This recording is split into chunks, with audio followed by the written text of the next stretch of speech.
everyone. Just gonna make sure you guys can see me and hear me. If you guys want to let me know in the chat, and then we can go ahead and get started here in a minute. You guys see all of that?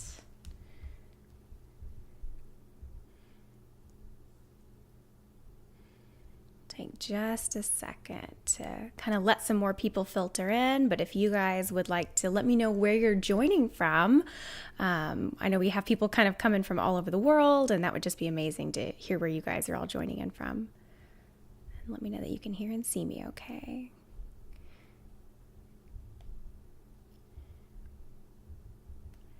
Very good.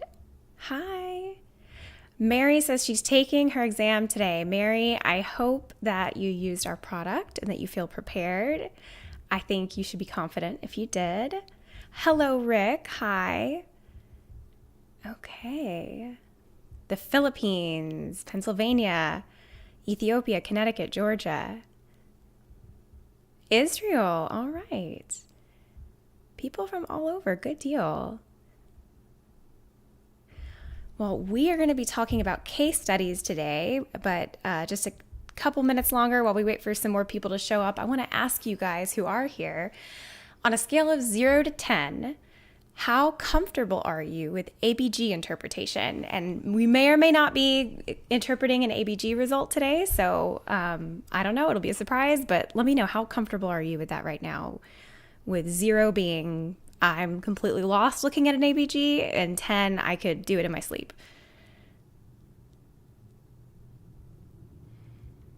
9, 7, okay. 8. Wow, you guys are all really prepared for this. Okay, I remember this being like a tough subject when I was in school for a lot of my classmates and everyone, so you guys should be able to knock it out in no time if you're this prepared with your 7 to 10. Jasmine's a 10, Iris is a 10. Rick says he already passed NGN using Bootcamp. Rick, well, thanks for coming back and letting us know, and that's why you're a 10 out of 10 prepared. Awesome. Okay, wow. Well, great. Well, you guys, we've got 100 of you here, so let's go ahead and get started. So my name is Emily. I'm one of the co-creators here at NCLEX Bootcamp. We've also got Courtney in the chat, Dr. Courtney, and she's going to be answering any of the questions that you raise. I think someone asked about whether it's useful for LPN or not. And Melanie, this is going to be about 30 minutes long, and we are going to be talking about how to answer next-gen NCLEX case studies. So, yep, this is me, and we're going to talk about this in 2 parts. First, the NGN case study format, just so you know what to expect, and then 2, practicing walking through the case and thinking like a nurse. And if you've attended this webinar before, we've got a brand new case study for you today. We were doing our heart failure case before, and I won't tell you which one this is today because it's up to you guys to figure it out. So, all right, first, the NGN case study format. So this, you guys know if you've had some case study practice, is the 6 items that make up the case study, and these represent the 6 steps outlining how a nurse thinks in the clinical judgment measurement model. So you might not be familiar with this 6 steps per se, but this is going to really closely parallel the nursing process or the ADPI process that you should be familiar with. So always it's going to start with recognizing cues or assessing what's most important out of all the findings that we have for our patient. Then second, we're going to analyze those cues or kind of diagnose what they could mean. Then we prioritize where they start and generate solutions. So what can I do? This is your planning step. Then you're going to take action and actually do the thing, implement your nursing intervention. This could be giving a med, teaching, contacting the healthcare provider in some cases would be the most appropriate nursing action. Then finally, we're going to evaluate the outcomes or figure out, did it help? So these are just the 6 steps of how you think through clinical judgment. And it's really important to have these down, to have a lot of practice with these, because you guys are all going to see at least 3 full-length case studies per exam.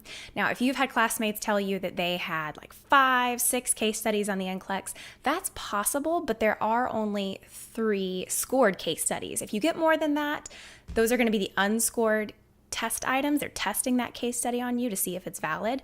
Don't get hung up on whether you think it's a real case study or a test case study. Just answer all of them as if you're being scored on them and you will be fine. But this section of the NCLEX makes up about 25% of your score, a quarter of your score. So this is bigger than all of the other client need areas that are going to show up as standalone items. And so this is the important part to get right and to make sure that you have practice thinking like a nurse this way. And so after those 3 case studies, you might get some additional clinical judgment standalones like the bow tie items or the trend items. And those are the ones that kind of pack all of those steps into just one item. So we're going to practice together thinking like a nurse. So we are going to pull up a case here in a second, but I want you guys to know for this first step, it's really important to kind of envision the scenario closely. I like to kind of keep a picture of the patient in my mind and update that picture as the case unfolds. I like to kind of read it at first before I ever look at the questions and figure out what's the priority problem. What should I kind of consider first?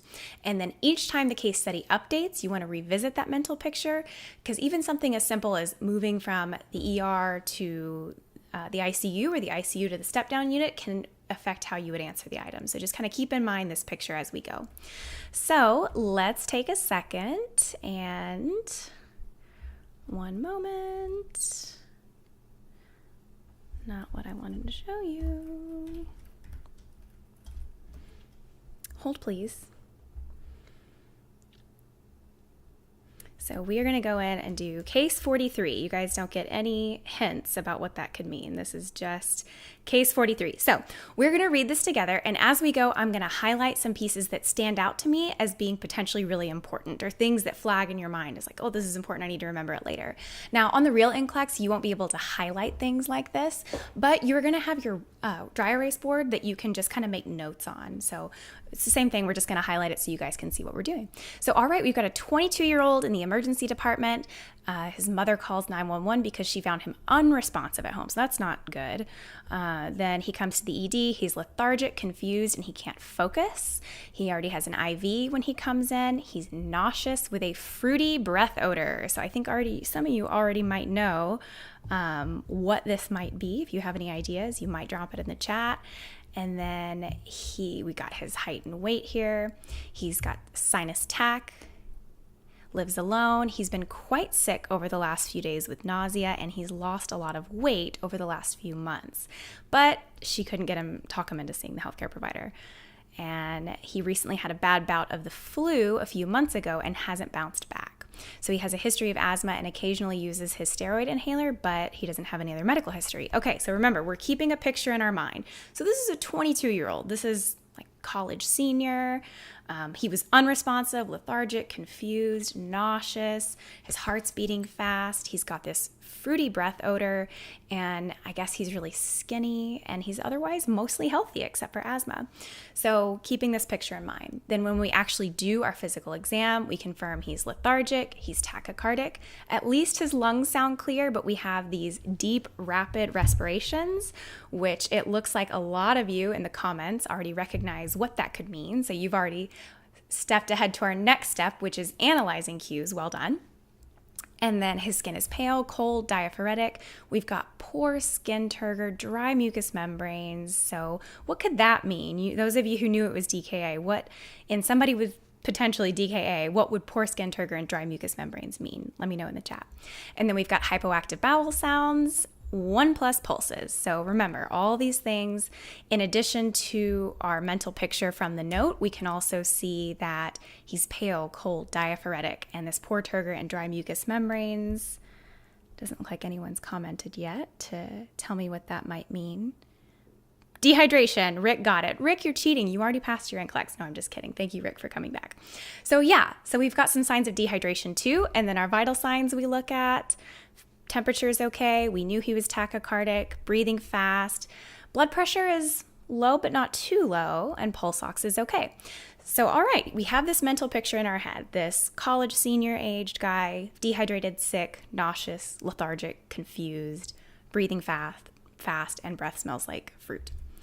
All right, so from there, you want to think about what is most important, or all of these things, what requires the most immediate follow-up. NCLEX might specify how many things. Like in this item, we're being asked which four client findings would require immediate follow-up by the healthcare team. So keep in mind, we're always going to have a ton of things that are notable about our patient. We're going to have some pertinent positives, pertinent negatives, things that are missing that should be present, but not all of them are unexpected. And so you're going to have a lot of abnormal findings. Some of them are expected, some of them are unexpected. So we're looking for unexpected abnormals, and specifically abnormal findings that we could follow up on, that I could actually address and do something about. And so some things might be an unexpected abnormal, but not really anything I can address. So let's just take a look at these. And I haven't seen anybody has commented any guesses yet on these, so we'll just go through them one at a time.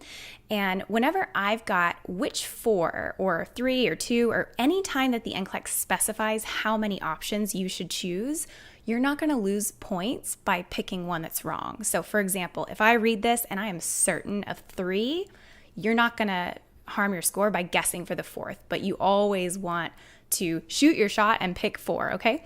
So let's read these one at a time, and I'm only going to pick those that I am certain are in the top four, and then we'll see how many we wind up with at the end. So, okay, blood pressure.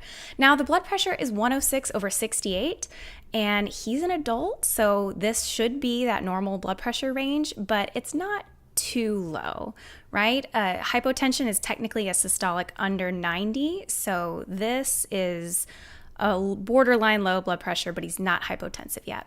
Fruity breath odor, that's weird, right? Even if you don't know what that is or what it could mean, the fact that we've got this fruity odor, that's usually an indicator of some type of metabolic problem. But that is most likely what's causing an altered mental status in somebody this age, if it's not an obvious like drug overdose or anything like that. And so I'm going to hang on to that one as something that's definitely scary. Sinus tachycardia, pulse is 101. It's not a ventricular fibrillation or PVCs or anything that would be really scary. So I'm going to hang on to that one. It might be a problem, might not. Deep rapid breathing, yes. So that is also going to be connected to this fruity breath odor. We're seeing some type of potentially compensation by the respiratory system. And I'm seeing a lot of you guys are guessing 2, 4, 6, and 7. Melanie says 2, 4, 6, 7 for sure. So I like Melanie's confidence. Let's see. Weight and thin appearance. So that's an unexpected finding, right? This person has no reason to be so skinny, but it's also not something I could immediately follow up on. Even if I was super scared by this finding, there's nothing I can do right now to fix the fact that this patient lost weight over several months. This problem took several months to develop. I'm not going to fix it right now. Lethargic, confused, unable to focus. Yes, you guys know that neuro findings, that's pretty high up there in your ABCD. D is disability, is neuro findings. And a change in mental status can also represent a problem of breathing or circulation. If I'm not getting enough oxygen or blood flow to my brain, that can create these findings as well. So either way, I always want to prioritize abnormal neuro findings. And you guys said 7. Many of you did. So poor skin, turgor, dry mucous membranes, yes. If you've got a patient with signs of dehydration, that is a circulation issue. That is an ABC issue. And we tend to kind of deprioritize skin assessment findings.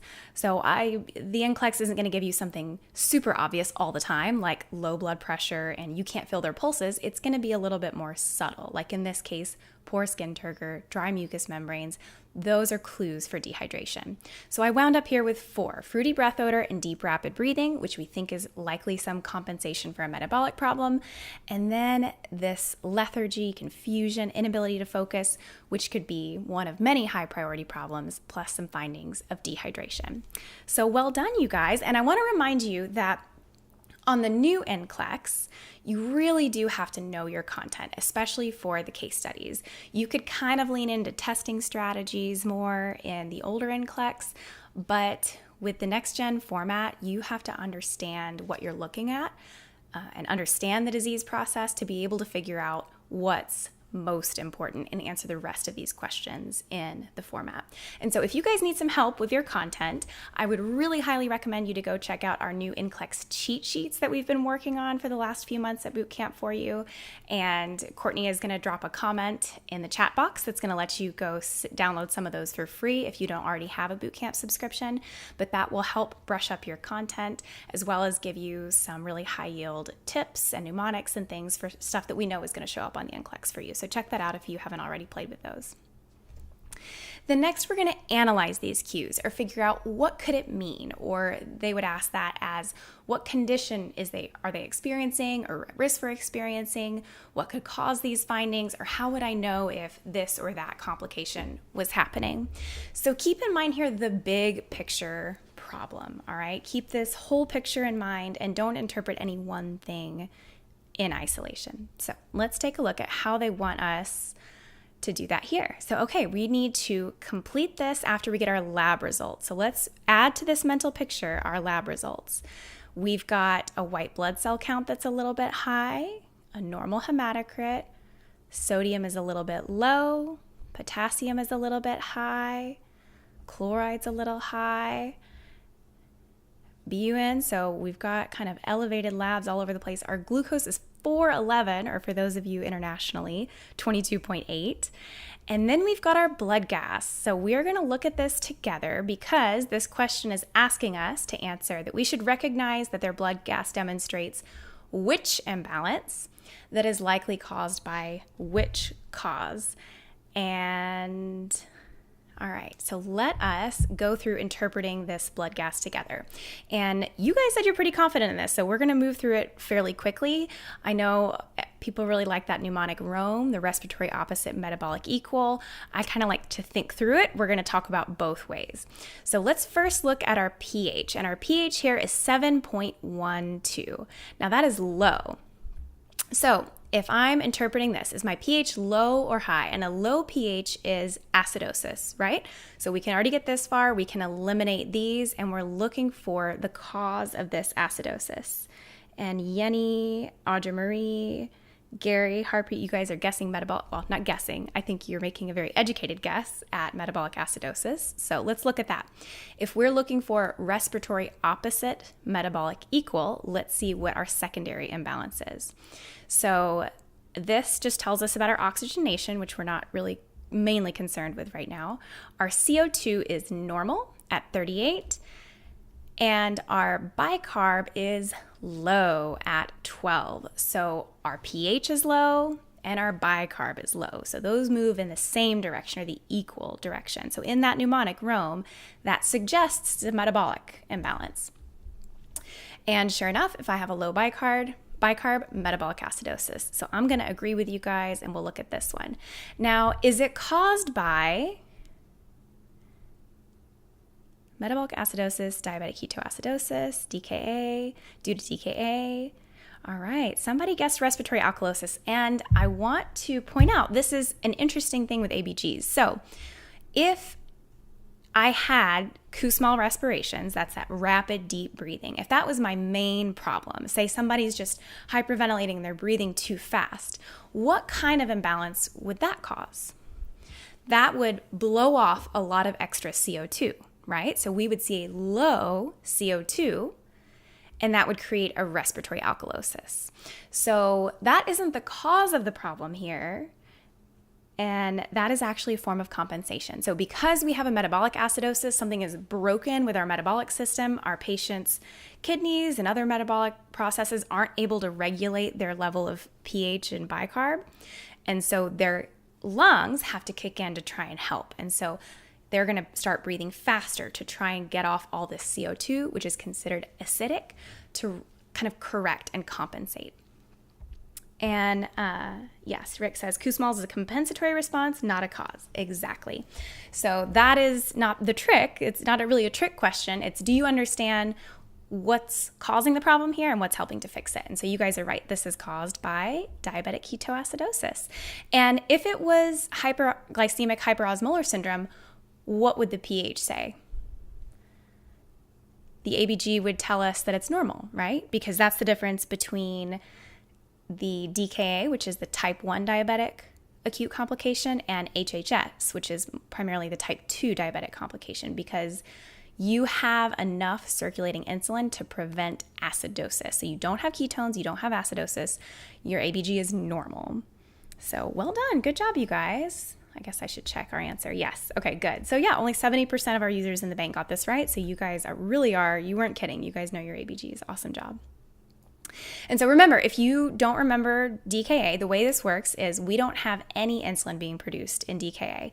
That means you have glucose in your bloodstream, but it can't get into the cells, so it builds up in the blood.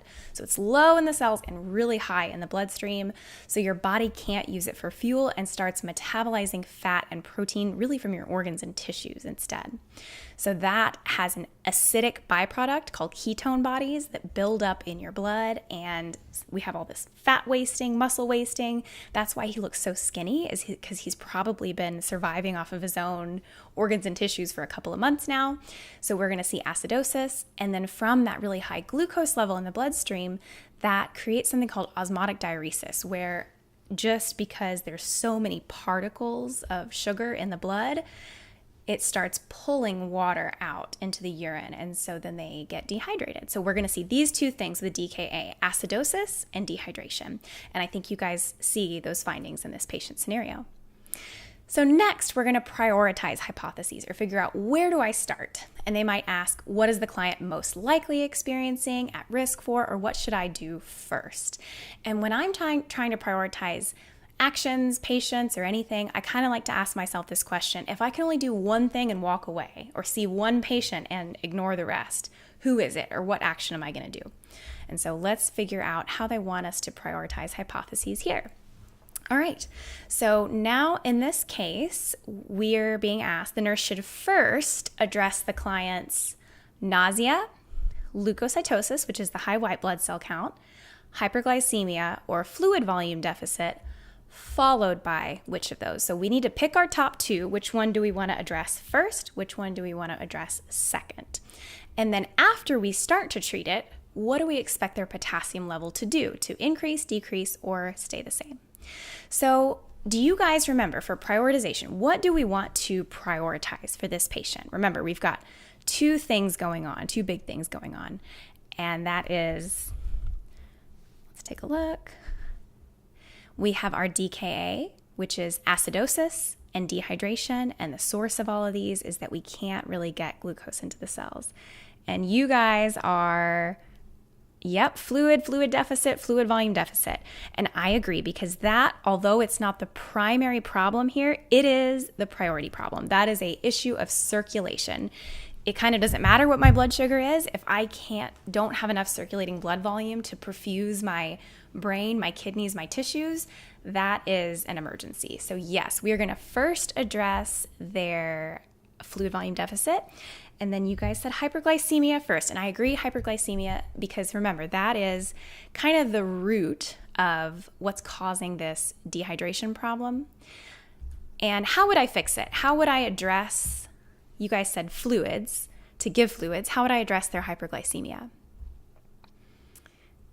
There's a medication I'm going to give. I've got two meds I'm going to give to correct this. First, fluids, like you guys said, to address the fluid volume deficit. And then, Audrey Marie says the client's dehydrated. The nurse should give fluids for the deficit.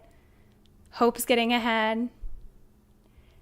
Kadena says give bolus of fluid with an insulin drip. Yes, exactly. So we are going to give continuous IV insulin for DKA.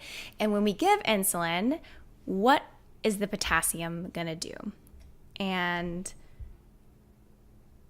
Hope said the K will go lower.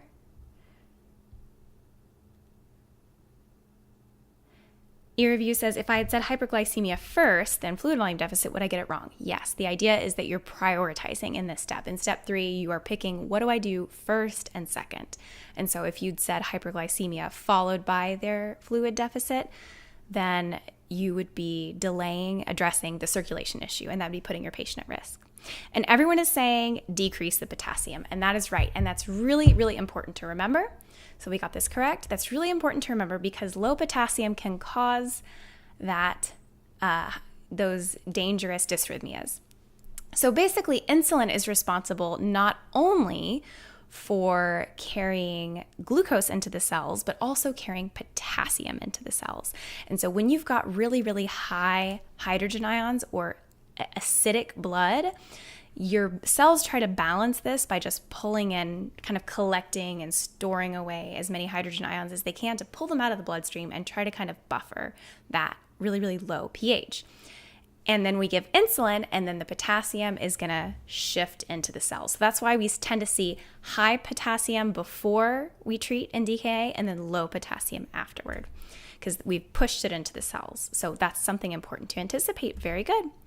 All right, so next we're going to generate solutions in question 4. Figure out what can I do, what's indicated or not indicated, what's going to address the priority problem or worsen that problem. And remember, this depends on your understanding of the content, because I would treat dehydration, or I would treat impaired perfusion related to dehydration with IV fluids.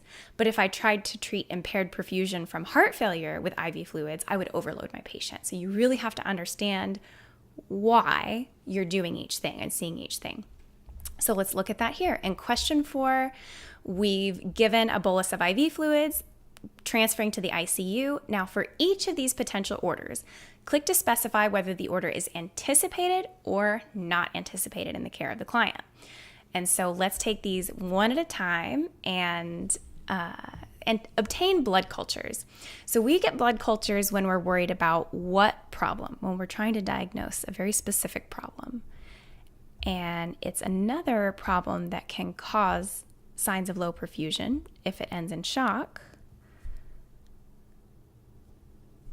If we're culturing anything, it's to see if there are organisms in it, right? So if I'm collecting blood cultures, it's because I'm looking to see if this patient has sepsis. And Oman says, no, I don't need to know. 1, it's not anticipated. Yes, you're correct.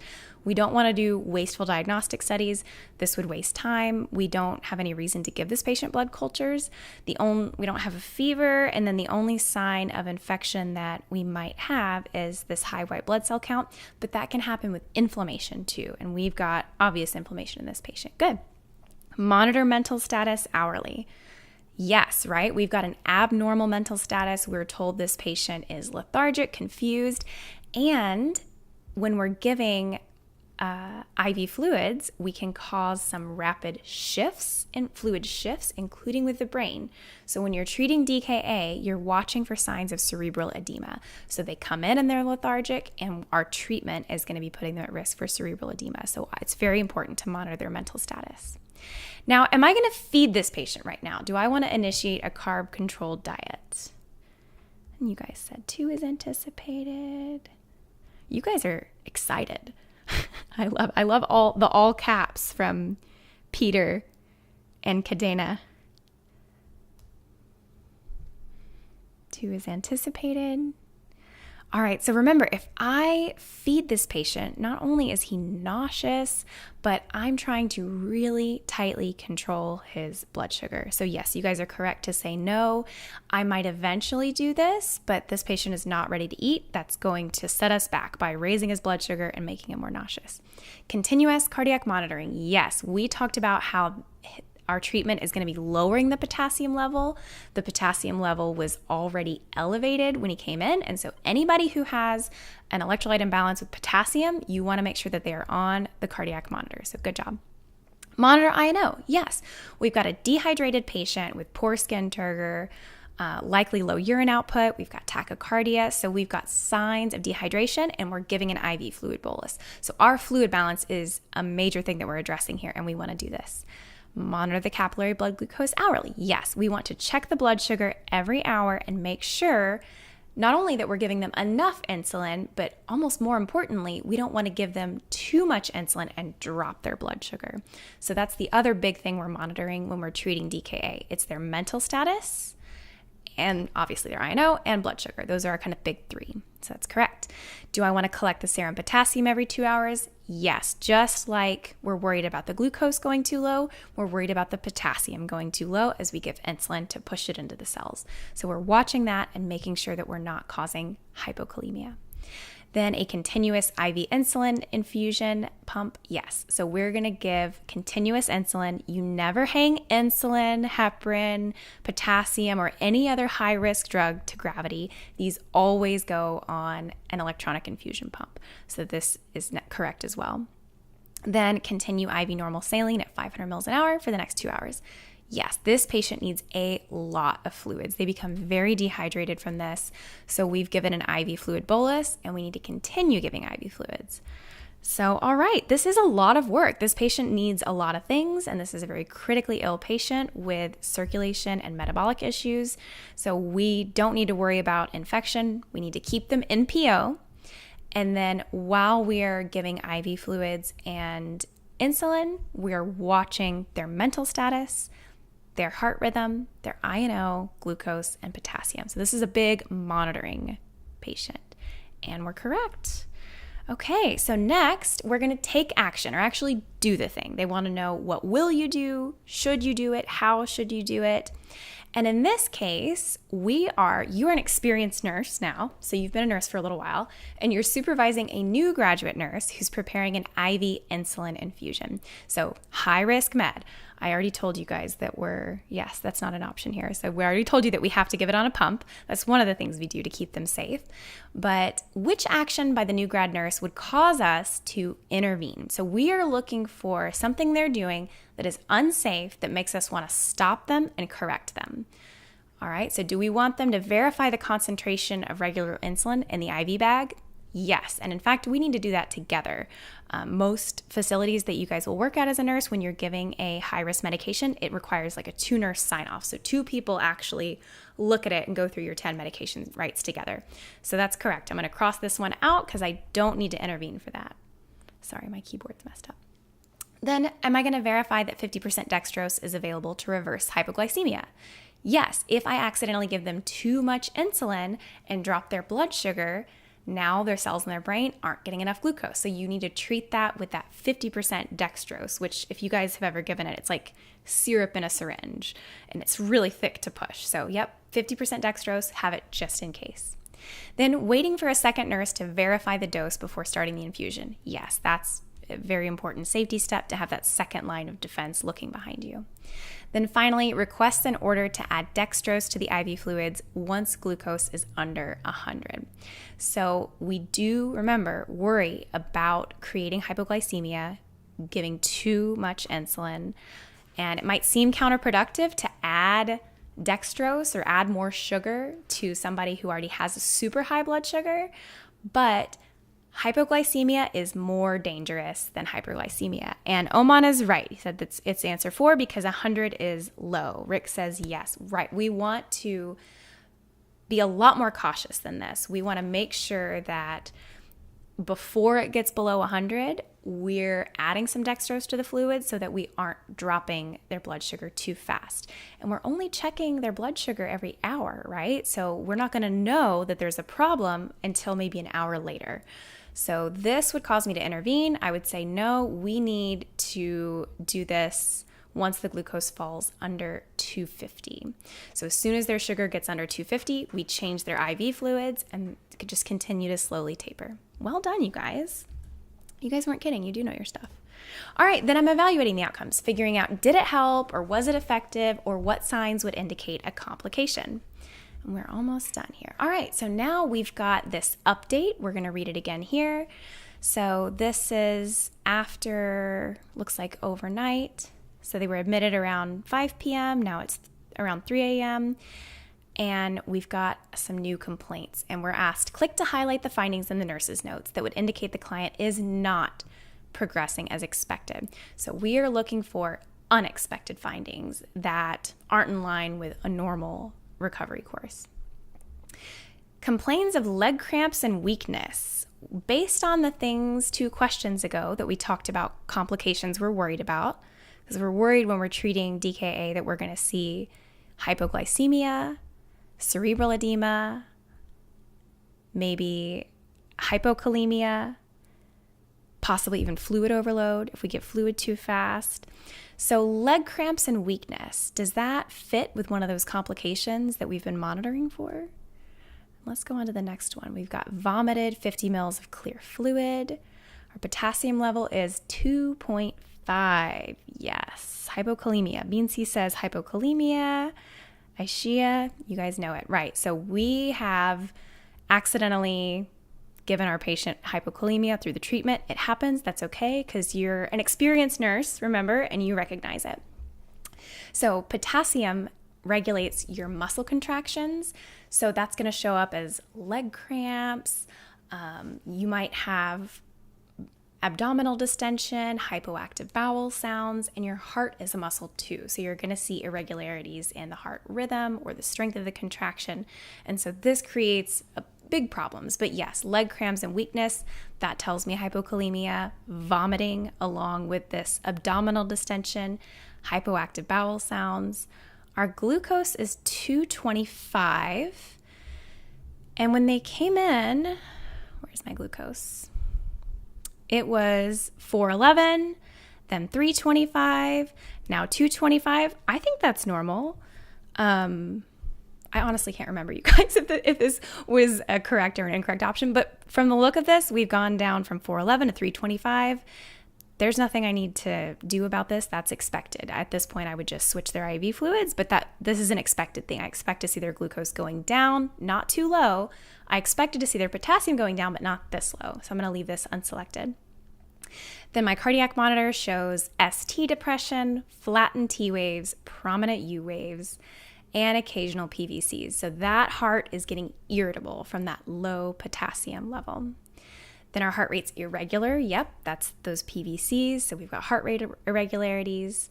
Our pulse is 95, which is improved, right? From 101, 92, 95. So pulse is improving. Pulse ox is normal. Going to leave that unselected. Then my extremities are cool and my peripheral pulses are weak, which is not normal, right? We want warm extremities, strong pulses. And we're correct. So these findings all indicate hypokalemia. And in case you guys don't remember, hyperkalemia, remember the T, when your potassium peaks, the T wave peaks too.